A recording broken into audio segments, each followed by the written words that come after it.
Hey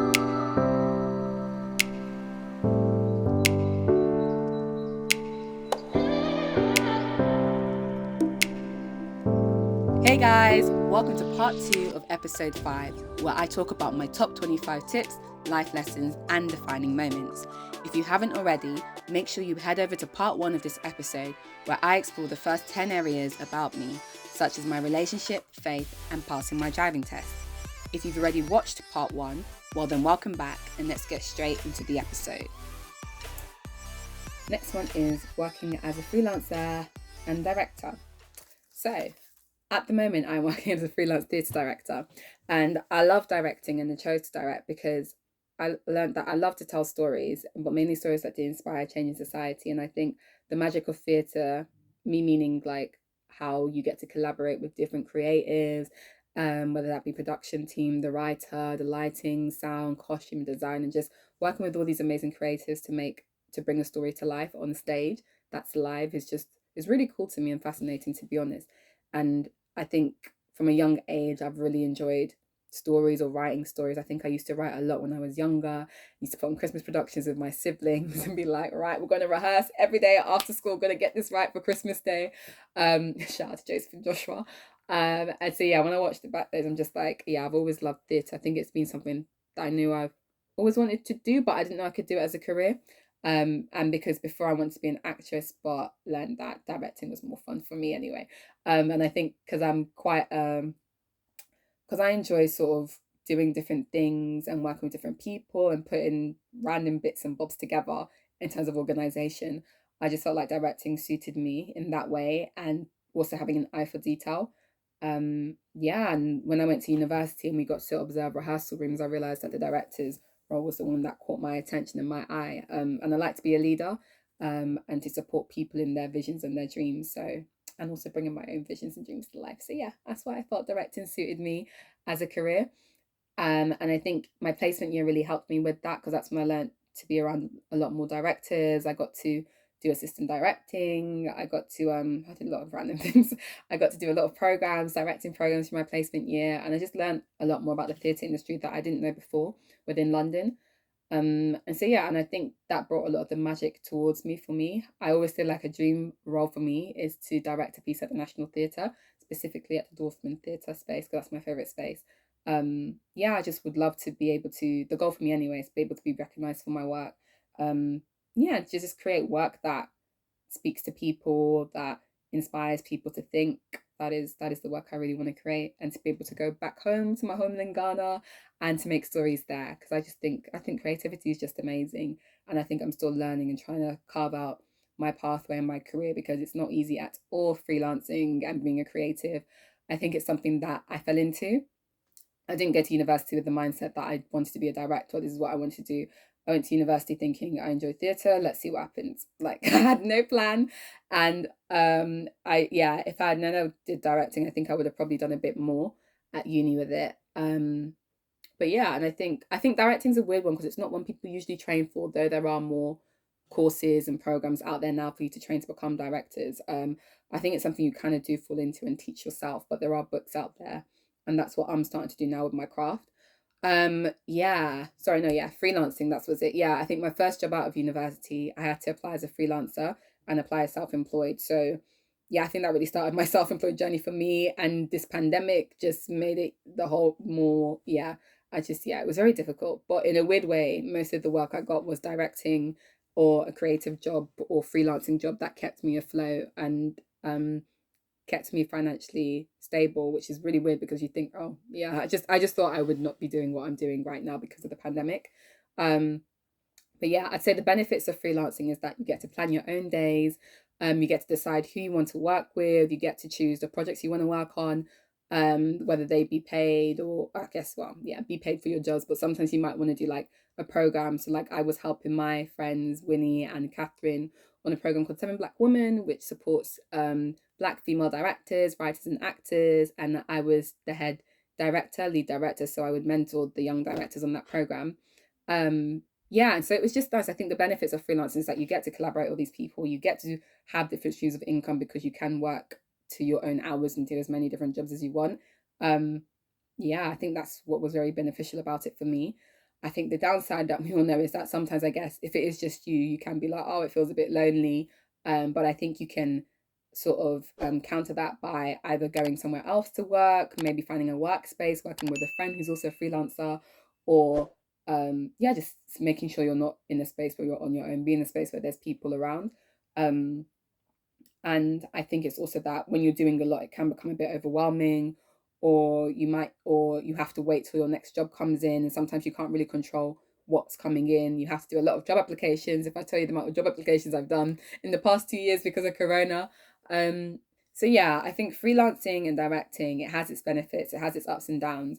Um, I think it's taught me that I do like to do what I truly enjoy. It's definitely something that you need perseverance for because it's not easy. Don't get me wrong. There's days I'm just like, maybe I should just do a 9 to 5. My life would be so much easier. But girl, we chose this. We gifted, so we'll see. We'll see how far we go with it. Um, so yeah. But all in all, yeah, directing and freelancing, it's definitely, I mean, I've only been doing it for 2 years now, so I'm still fairly new to the industry. But I have, from what I have been able to do, I have enjoyed it. And I just wish it could be just a bit more consistent sometimes. I think that's also a downside towards it. But yeah, maybe I might break this segment down a bit. I'm trying to not go so overboard with all of these answers. But yeah, we'll see. On to the next. Alrighty, so the next one sort of branches off from what I've just talked about, which is quite good. So this one is something I've learned is networking for your life and your career. So again, I guess if you are a freelancer, or I think this is quite important in any industry, is that it's important to network. That's how I survive. That's in terms of my career. That's how I've gotten jobs through networks and friendships I've made. And so networking essentially has been me either messaging people on social media, being like, "Hey, I love your work," or "Hey, can I get to know you a bit better? Can you go for a coffee or a hot chocolate? Because I don't drink coffee." Or even just, yeah, just meeting them wherever they work and just getting to know them. But make sure you research on the person, think about why you're approaching them. What is it you want to be able to offer them, and what can they offer you as somebody who's either wanting to learn from them or who can support them in the work they're doing. What else about networking? I think I've also realized in my career I think, yeah, I mean, I absolutely hate Twitter. I absolutely hate it, but it's useful for my industry. What's it called? What I've realized is that places like Twitter is quite useful for my industry when I'm looking for like either job opportunities or if I do call outs for actors, etc. That's where I place it, and it just blows because Twitter is just a place for my industry, but it might also be for others, or you could use places like LinkedIn or Instagram, which seems to be quite I don't know what that word is, but that is what it is. For those who can see me, for those of you on the podcast, you can't see that I'm using my hands in that way. Um, so yeah, I think networking is very important to what I've just said, and I think it's something I have to do on a regular basis. It's quite tiring, but it has to be done till we get to the level that I need to reach.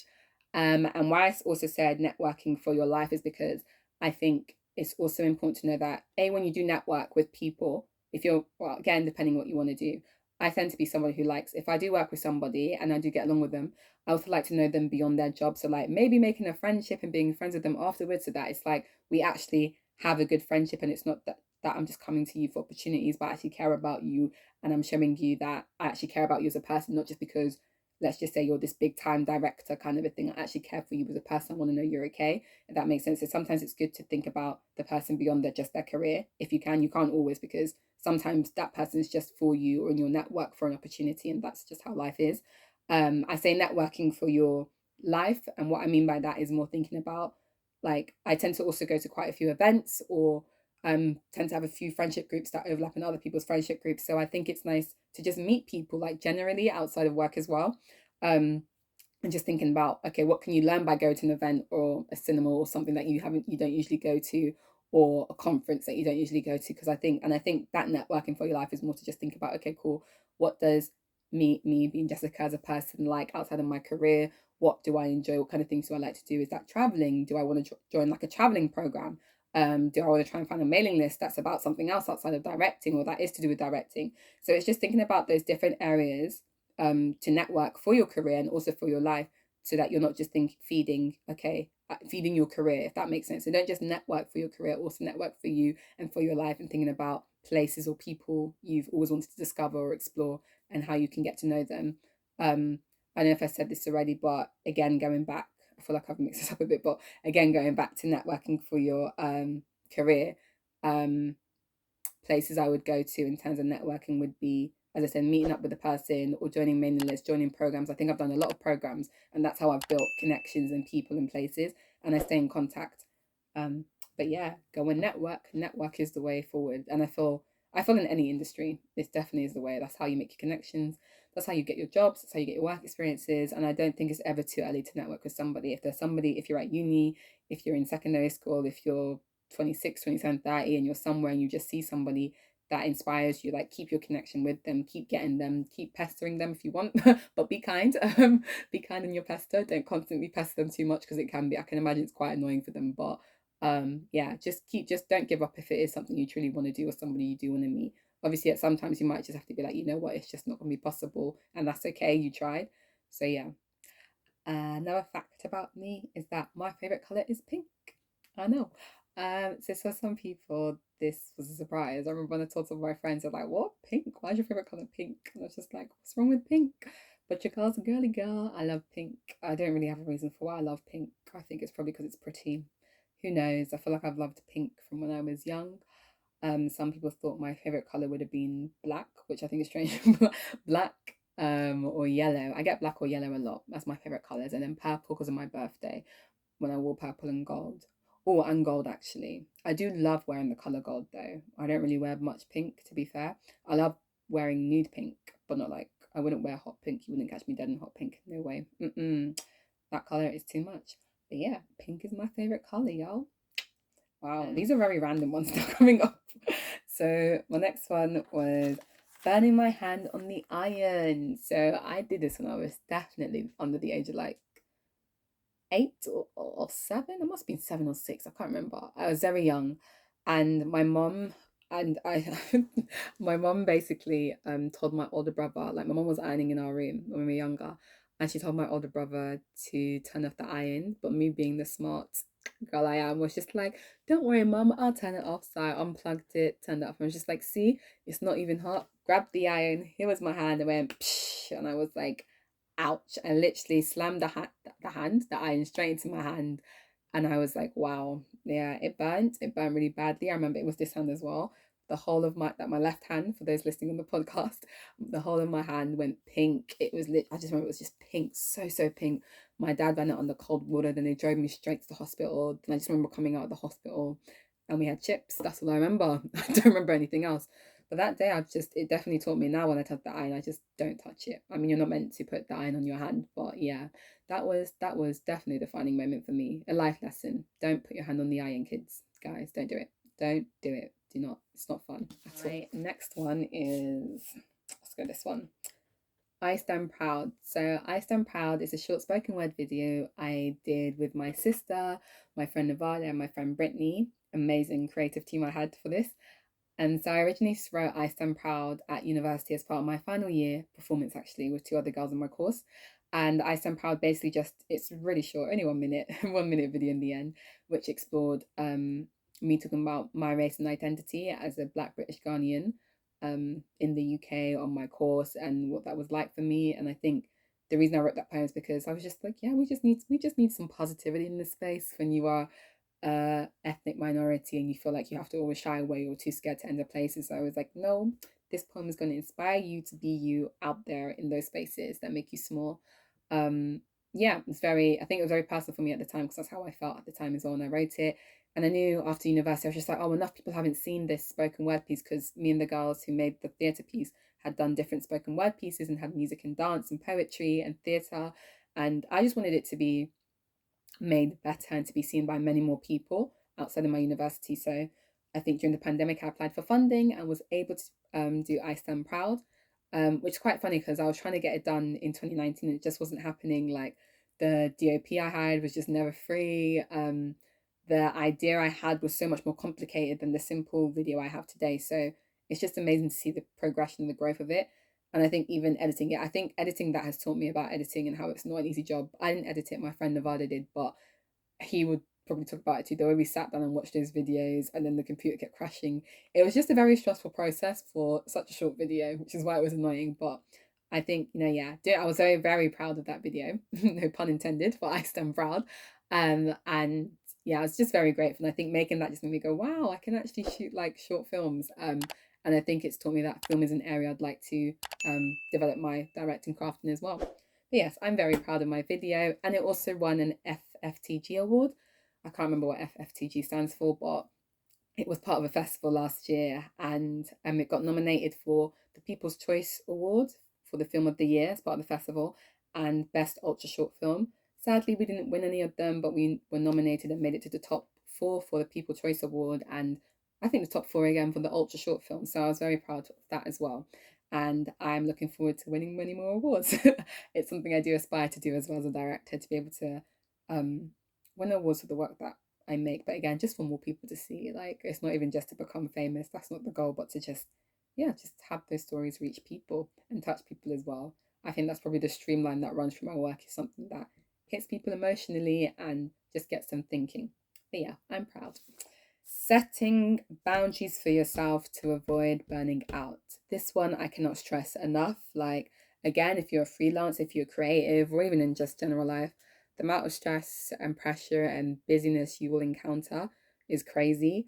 And I think I definitely learned through this year being 2021 or 2020 to 2021, yeah, the importance of taking time out for yourself. Like, now I learned that I don't like working on the weekends. Don't give me a job on the weekend unless absolutely necessary. But yeah, I've just learned that I wanted time to actually for myself, or even if that time's not for myself, just to be with people and friends and relaxing. Because I think, especially as a freelancer, like, your days are like, can be every day. You could be working 24/7 depending on what you do and how you schedule your time and the amount of projects you do. And it got to a point where I was just like, I actually cannot continue like this. Like, I remember once I was doing so much, I was involved in so much that I sat in a, I was just in the project. I just remember I just had tight pains in my chest, and I was just like, what is this feeling? I've never had this before. And I was thinking, I'm not ready for any panic attack. It was just, that just hit, that put in perspective for me that I can't come and kill myself for work. It's not worth it whatsoever. And that I do need to take like my mental health and time for myself, set it as a priority. So simple things as I said, not working on the weekends, or as a freelancer, scheduling my time as though it is a 9 to 5. So I'm like, okay, after 5, I'm not going to work anymore. Because one thing I don't do anymore is work at night time. Don't think it's healthy. I could never do an all nighter at uni. I tried it. I just slept. So yeah, because I realized when I was working at night, I'd be thinking about the stuff in my dreams and my work, and I was like, this is not healthy. Or I was everywhere, and yeah. So I think just learn to be like, this is where I can work. This is what I can commit to. Don't overcommit for nothing, not even for money. Do not overcommit.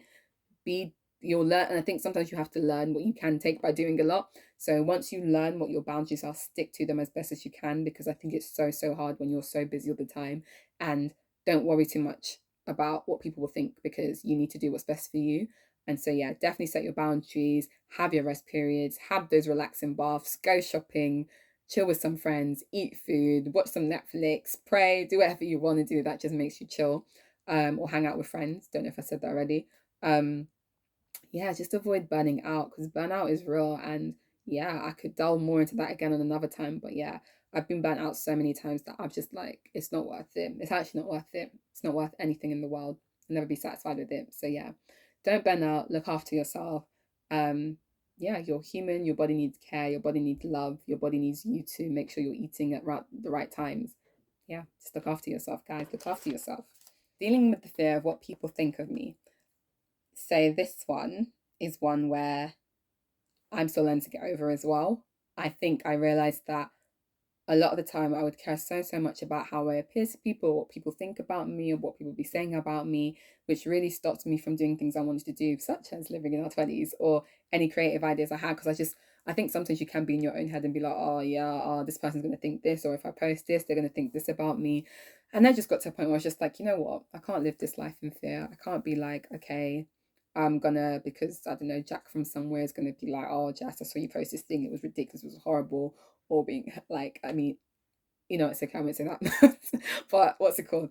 It's just, yeah, I think I just got to a point where I was just like, I can't live my life in fear of people, of what people think. Because half the times, all the things I was thinking of that people would say about me or try to cancel me or whatever just didn't happen. And I was just, yeah, I was just holding myself back, because these are just thoughts that were just coming from my head, and nobody had actually said this to me. Like, I've never had anybody come up to me and be like, Jess, oh, you're terrible, or stop doing that. But I think, yeah, I think these fears of like, okay, what will I look like to the public? What will people think of me can hold you back. And I'll just say, don't let it hold you back. Like, do what you want to do. Do what you feel like you were created to do, what your purpose is. Any idea or anything you want to have a go at it. If it doesn't work out, the important thing is that you tried for yourself and not for the views, not for people. So yeah, again, something I'm still learning and processing, but that was definitely a big thing for me. Not dealing with the fear of what people think of me, not caring about it. Another tip, life lesson, don't know which one you call this one, is your community around you, friends and mentors. So I honestly say my friends, my family, the people I have around me daily are people who really get me through. On my worst days, I think everybody is close to me. To be honest, I think I'm not somebody who shies away from crying. Like, you probably see me cry here and there. Definitely not on video. I think it's weird crying on video, but yeah, I think being emotional is something I don't shy away from, and I will just show people how I feel. And I think my my friends and my family, I cherish them so, so much, because I believe the people you have around you really, really do not only just reflect you, but definitely have an impact on you in terms of who you're going to become and what you want to do. Yeah, my friends are always praying for me. My friends are always there for me. They care for me. And I think the older I'm getting, the older I'm realizing that there's a certain there's this I'm very careful about who I actually call a friend and who's around me, who I spend my time with. Like, I'm somebody who, if I feel like I'm wasting time or there's not really a true friendship, I won't pretend. I will either leave or there'll just be no communication between us. Yeah, so I'm very careful about my friendships and who I take in, who I bring into my life. I don't just bring anybody into it, because I think that's very important. And I say your community outside of your friendship group. So again, with me, I think I've grown up with quite a few mentors, or have reached out to people to be my mentors, whether that's in theatre, whether that's directors are my mentors, financial mentors. I say emotional mentors, but that's not a thing. But you know what I mean. Like, I guess I guess my friends would be my emotional mentors in that way. Spiritual mentors, being Christian, and I think I have different mentors for different aspects of my life, because fitness mentors, being like a personal trainer, and I think it's important to have different types of mentors. Maybe not too many, because you could get a bit confused, but just somebody, or at least one mentor in your life who knows your goals, who can push you, who believes in you, and is able to support you in your career or project or business or idea that you have, or your full-time 9 to 5 job. Just somebody there who's an ear to listen, who's willing to actually care for you, because I've seen that's been so beneficial for me in my life. So yes, think about your community and your mentors. Who do you have around you?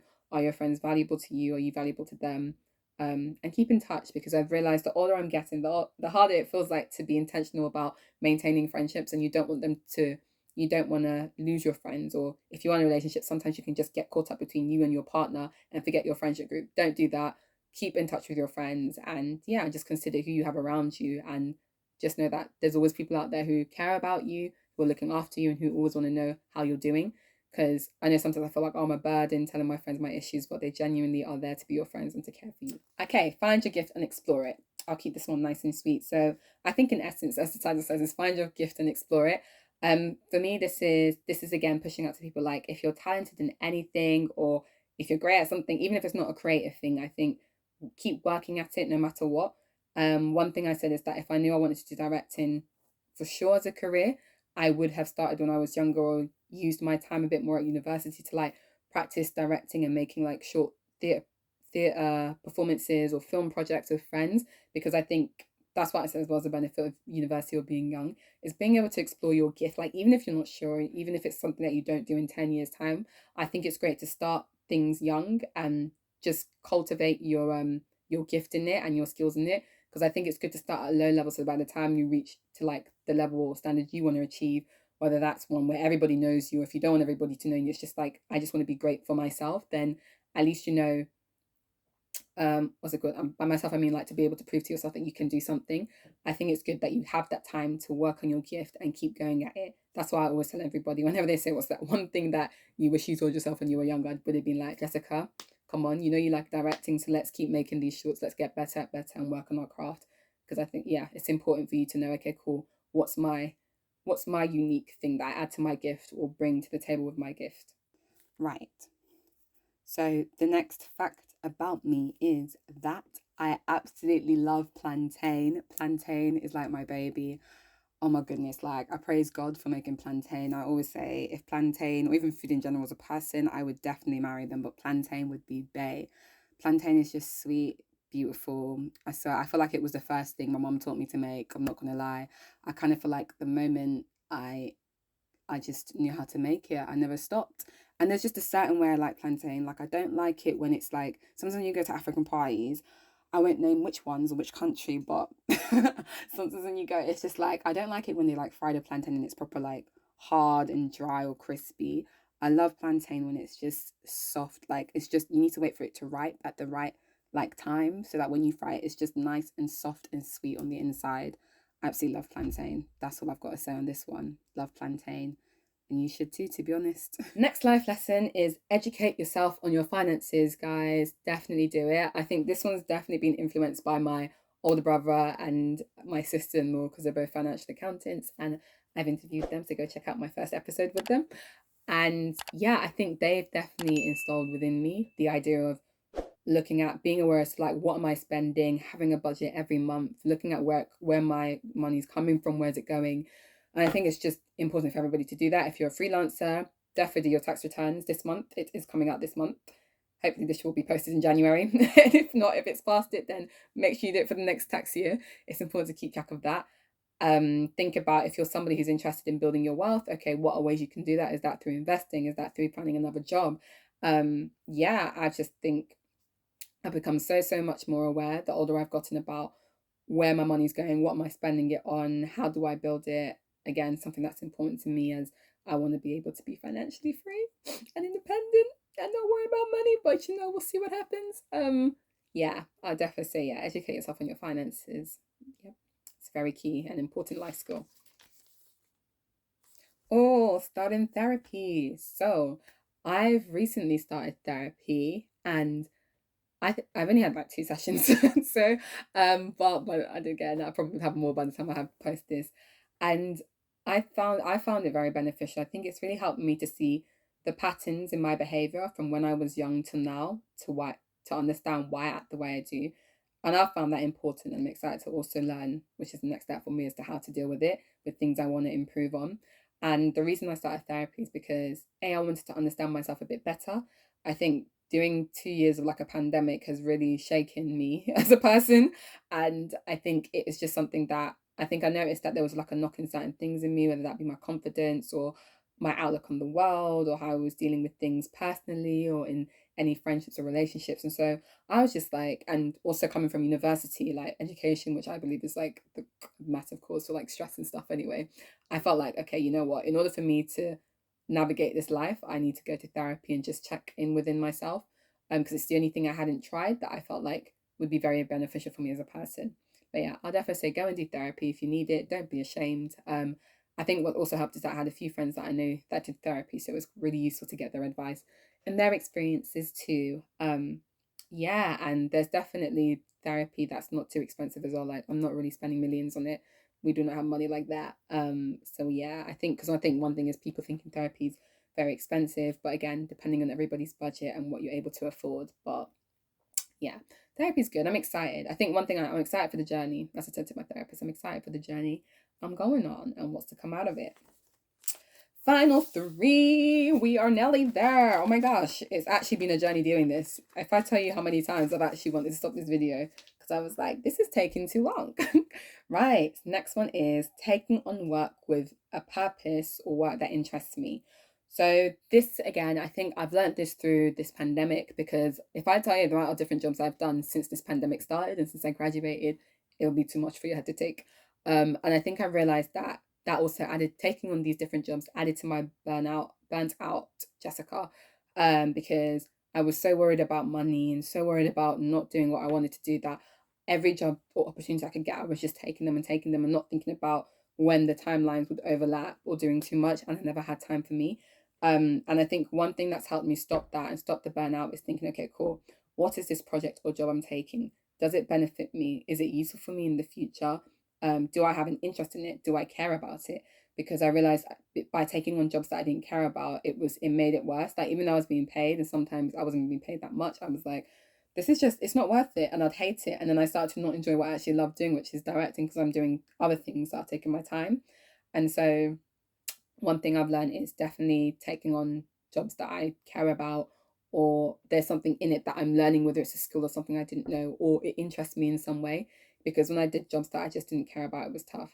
Um, and I also do understand that sometimes you might have to do a job that's not in line with what you want to do, or you don't care about for that moment, because everybody's got different financial needs. That's not, I'm not saying you can't do that, but I think when you're in a place where you can choose, and where you're comfortable to choose the kind of jobs you want to do, just think about what's it giving, what are you getting out of it? Is it something that, as I say, feeds your soul, feeds your purpose, feeds what you're interested in? Because that's what will keep you there when days are tough, when you're not getting paid a lot. Yeah, that's what's helped me. So this is number 24. I haven't said the numbers because I've been losing track, but number 24 is my driven attitude. So I've learned that I'm somebody who is a perseverer. Is that the word, perseverer? I persevere quite a bit.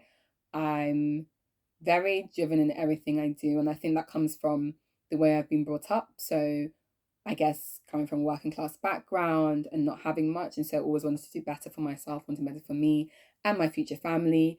And I think that's also made me have very high standards in everything I do, which has caused some pressure, I guess, I put on myself, but also allowed me to work hard and towards what I want to do. It's also inspired me to have discipline in everything I do. So like things like this, being like, I got a record for living in our 20s today, otherwise it's just not going to happen. Planning my weeks. And I think what I'm grateful about my driven attitude is that it means that I'm willing to always try and not give up, but I need to learn when it's okay to be like, I've tried enough. And I think that's the one thing that can be a bit of a negative sometimes with driven attitudes, is that it might feel like you're never doing enough. And so I'm still trying to learn to be like, okay, cool, this is my stopping point, or it's not that I'm giving up, it's just that I've tried so hard, and that this time it might just not work out this time. But yeah, I think I've just learned I'm very driven, very like a go-getter, would love happy to achieve great things. Right, yeah, the finale, the final one, the 25th fact defining moment or life lesson is, let's say, of course it had to be this one. So last thing about me is why I hate people being late. So lateness again. I feel like I've said this 100 times now, but people who know me, I absolutely hate lateness. I hate it when people are late. And the reason I hate it when people are late is because I just find it disrespectful, to be honest with you. I think maybe it's because I'm just somebody who hates being late, because I think for me, it's like it takes effort to actually be on time for people. And I also feel like it takes effort to be on time for people. So if I'm planning to meet somebody somewhere, I've got an appointment or an interview, I feel like the other person should also have the courtesy to be on time. Because don't get me wrong, I'm not saying I've never been late in my life, and I feel like there are reasons why people are late or can be late. Like sometimes it's just unexpected circumstances, or maybe it's traffic or it's out of your control. Fair enough. But when it's in your control and you're late, that is what bugs me. When you do not learn from, for instance, if you got into traffic last time and you come again the next and you're late again and you tell me it's traffic, for me, it feels like you did not plan your day or you did not think ahead, and you need to do that. It's very simple. Number two, if you're always late, like every single time I meet you, you're always late, hate it. For me, it feels like you don't care, or you just think being like, I feel like it takes skill to be late. I try to be late and I'm always on time. It just doesn't make sense to me. But yeah, I think lateness it's just disgusting and needs to be stopped, and people need to stop being late. I think, yeah, absolutely, that's it really. I just hate it. It's not something I do. So please be on time, people. If you're late and you have a reason, tell me. I think the worst thing you can do is be late and not say anything or apologize. So please be on time and I will be a happy woman. But also, I think it teaches you as a skill that, being on time is important, and not to waste people's time. That's another thing. Like when you're late, I feel like you're just wasting my time or you don't care about me. So yeah, one word I'd use to describe my 25 years or my 20s so far would be a roller coaster. It's definitely been a roller coaster. I think because it's got highs and lows, and there's just so much going on that you're like, oh, what is actually happening? But hey, at some point, I don't know, maybe at some point it will all make sense. Who knows? But we'll see. So thank you so much, guys, for listening to my top 25 life lessons, facts, and defining moments. It's actually been very fun having to reflect on what I've learned for these past 25 years. If there's any more that you'd like me to delve into, please do let me know. I'd love to hear which of these top 25 areas was your favorite one, or what you'd like to hear more of. So feel free to comment down below or message me on Instagram or on Twitter. I think I use Instagram more for living in our 20s, or even here on the YouTube channel. I'd really love to hear what you enjoyed about this podcast and what more content you'd like to see from me. I hope you have a great day and enjoy the rest of your evenings or days whenever you're listening to this. Take care and see you soon.